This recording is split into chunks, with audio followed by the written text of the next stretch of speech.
me from day one.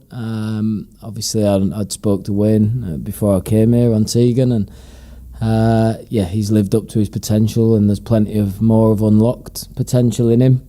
So there's been a few circling, and we're pleased to get Tegan tied down to a long-term professional contract, or certainly mid to long-term professional contract, and a really exciting project we've got for the future. How high do you think Tegan can go in the game? Yeah, so a lot of that will be down to him. I've seen a lot of players in my career with high potential, and the attitude is the difference whether you achieve that potential or not. So for now, I've seen a really good attitude from Tegan, a healthy sort of way. He doesn't get fazed by anything, and everything he takes in his stride. But there's going to be a lot of hard work from everyone involved to make sure he does fulfil his potential, and that starts with Tegan himself. But the early signs are good, and I'd say that there's no ceiling that I can put on it right now. And it is good to get a deal done, because it's always a little bit difficult with 17-year-olds, isn't it? Because the club is sometimes a little bit vulnerable from bigger clubs sniffing around. Yeah, absolutely. Yeah, it's the way English football works. You know, I'm sure we'll be hard done by that at times, but then again, we do go lower down the pyramid in the market as well. So it's the way the world works in football. I feel like tying him down to a contract, we've protected ourselves as much as we can do, as well as got a really productive player for us and now and for the future. So. Significant move for the football club, and it's how I see our football club operating. His academy products are a big part of it, and hopefully in the future at the heartbeat of our football team. Now, your immediate predecessor, Miron Muslich, used to like the phrase "getting monkeys off backs." I think probably because he hadn't heard it before we used it. But bearing in mind, obviously, the week you've had, the striker coming in, the central defenders, first points, first win. Plenty of monkeys off your back now. Which one's been the biggest relief to you? It has to be the win, Although I never once lost belief in the process, and that we will eventually get things right. You want to get that first one off your back as soon as possible. So it has to be the win. Like you said, 2 centre halves, a number 9, and big potential academy product tied to a new contract. It's been a really significant week for the football club. The 3 points was the most significant for me personally. But all of those things hugely important that we got all of them done. And it could have been quite a difficult, tense last week of the transfer window. It's just a midfielder now you're really looking for, is that right? Yeah, and we'll have our finger on the pulse, in case anything comes up, and we'll be looking at loans coming down the pyramid and things like that. So we'll have our finger on the pulse for sure. I think the priority will be a midfielder. In the Leyton Orient game, playing Caleb Watts in midfield, he's number 10 really, and tomorrow we're really stretching our midfield out to go again. So yeah, it's a priority position that we bring the right player in there from now to the end of the window, as well as keeping our fingers on the pulse and hopefully no outgoings. Victor Paulson's now moved on. You've obviously got Joe, you brought in Jamie, but otherwise Brendan as well. There's a lot of the players are under 25. Will that be in the back of the mind when you're trying to seek out that midfielder, maybe somebody with an older, bit more experienced profile? Yeah, and listen, I'm probably putting myself to be shot down when a 21-year-old loan comes in, but no, no. Of course, I've identified that. I think when I talk about process, on Saturday, apart from 29-year-old Brendan Galloway, every player 24 or under. So the club is at a good level now because we can beat good sides like Blackpool.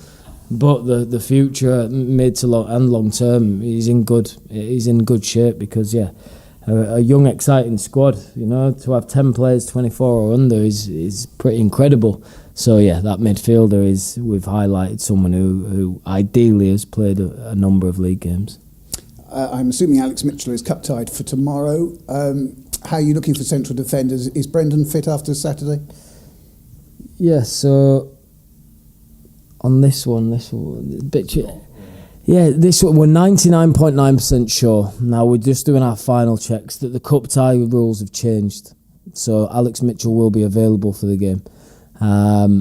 So that was a shock to me as well. And the one, Matthias Ross, unfortunately hasn't had his work permit through.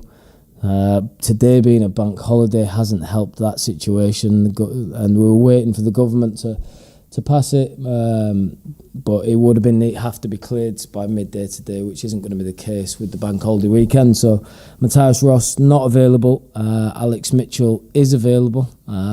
We're pretty sure on. So yeah, Brendan Wiredu has been fantastic his last 3 games there. So that'll be the makeup of the heart of our defence. You originally said you were hoping to have Matthias available for Cheltenham next week. In theory, would he have been available tomorrow? Yeah, he would have been available certainly for 20-30 minutes. You know, Brendan's been stretched. Brendan Galloway's been stretched all the time. Cornell's got a niggle. So yeah, it would have been really handy to have Matthias for 30 minutes tomorrow. That's not the case. And yeah, we're stretched tomorrow, that's for sure. What are you expecting from Swansea? Good quality, I think. Since Sheehan's gone in there, it's a little bit more tempo, high intensity football than the controlled, measured builds of Swansea of the years gone by. So I'm expecting a bit more of a high speed game than you maybe have gone to Swansea in years gone by. There'll be quality, no matter how many changes he makes. There'll be quality. You look at the lads that they brought on at the weekend against Watford, and I thought they made a massive impact on the game. So it'll be a very tough test tomorrow evening, but we'll go there with a young team and hopefully with a fearless nature and show a really good version of ourselves. It was thoroughly enjoyable performance against QPR in the last round, and a lot of the players should take confidence from that. Yeah, Tegan and Joe both starting that one. Are they both in the frame for tomorrow? Yeah, massively in the frame. I think they deserve to be in the frame after their last round performances. And listen, we won at the weekend, but we're still only 3 points from 5 games. So the team is by no means picks itself at the minute, and it's everyone who plays tomorrow night. It's a platform for them to stake a claim. And your new striker didn't play in the EFL Cup, so he's definitely available, isn't he?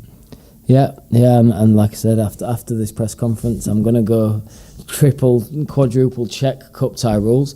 But you know, you're right, he didn't play for Port Vale at Blackpool in the last round, and he will be available to play. And how much will he benefit now from having had training sessions with the lads? Very much. You know, he'll improve all the time. Tolly, I thought his all-round performance Saturday was excellent. You can see he's going to be a really good addition and player for this football club, and we're all excited about getting him in the building. And he'll be improving all the time. That's for sure. And we touched largely on injuries, but there's nothing else. No other players picked up knocks on Saturday that's a concern. No, I mean Zav obviously came off. More a fatigue thing. Brendan, a little bit more than a fatigue thing. Brendan Galloway, we're going to have to manage him, but not ruling him out of Cardiff. And Cornell again, potential a little bit more than a niggle that we'll have to manage. So it's roll your sleeves up time again. We're really stretched out, but the win will do everyone a world of good in terms of mentality, and we'll take a lot of confidence from that. How does that dynamic work with Brendan? Because everybody knows he's like to struggle if he's asked to play 3 times in 8 games. I mean, do you sit down with him and discuss it with him and say, look, yeah, this is coming up, which ones do you think, or is it a bit more the other way around? Yeah, when we have the luxury of having Matthias back and others in the position available, then yeah, for sure we'll map out his physical load. He's a really important player for us. He's our captain at the minute, on the pitch, and yeah, it's a mapping out process, but needs must at the minute that Brendan has to play and be risked a little bit more because we are stretched as a squad, and yeah, Freddie's back tomorrow, which is a big plus. That's one more back in the squad. Joe Edwards, he's available to start the game, so numbers are coming, and we've done well in the market last week, so we shouldn't be as stretched as we might have been previously. Just in a couple of key areas, they all seem to be happening. Okay, best of luck. Thank you, Tom. Thank you. Hi, Tom. When did you find out about the cup tie rules? Because I've not seen anything about that. That's come out of the blue to me. Yeah. So obviously Saturday night when the Blackpool game is digested, and I start thinking about a team for Tuesday. I put feelers out to club secretary about Matthias and his issue with the work permit and stuff, and then you get a little bit of bad news on that, but then a little bit of good news that the cup tie rules have changed. So what they actually are and who qualifies and what it is for Virtue Trophy, what it is for League Cup, what it is for FA Cup, we have to really lean on the admin side of the club for this one. But yeah, it looks as though that Alex will be free to play. I think maybe if you play in a transfer window for another club and then take a transfer, I'm not sure, but I'll have to look into it more. But it's good news anyway. It looks as though, yeah. And you said about Brendan and Cornell managing them, so they won't play tomorrow, and then you'll hopefully have them available on Saturday. Yeah, that's the plan for those two. Yeah, so both will not travel. Okay, and you've mentioned a couple of times that you hope to have Connor Hazard, Jack McKenzie, maybe Jamie Patterson by the end of the month. Are we at the stage where they can be involved tomorrow or Saturday, or beyond that? No. So Pato is out of those three the most advanced. Pato potentially could be involved Saturday. Certainly will be involved in the Cheltenham game. He looks on that trajectory to be involved in that. Connor is on field with the goalkeeping department at the end of training, so he's not integrated in team training yet. So, but still, patience is needed with Connor. It's coming back from a fairly serious injury, or a significant injury, and Jack McKenzie again. So those two more likely into September, but Pato could be as soon as the weekend. Yeah. And on the midfielder, you said the midfielder was a priority. Does that mean that there's any chance that you might try to bring in somebody else? You mentioned you were keeping your pulse finger on the pulse on things. Is it possible there could be another position that you might be able to add to it, a loan or permanent or whatever?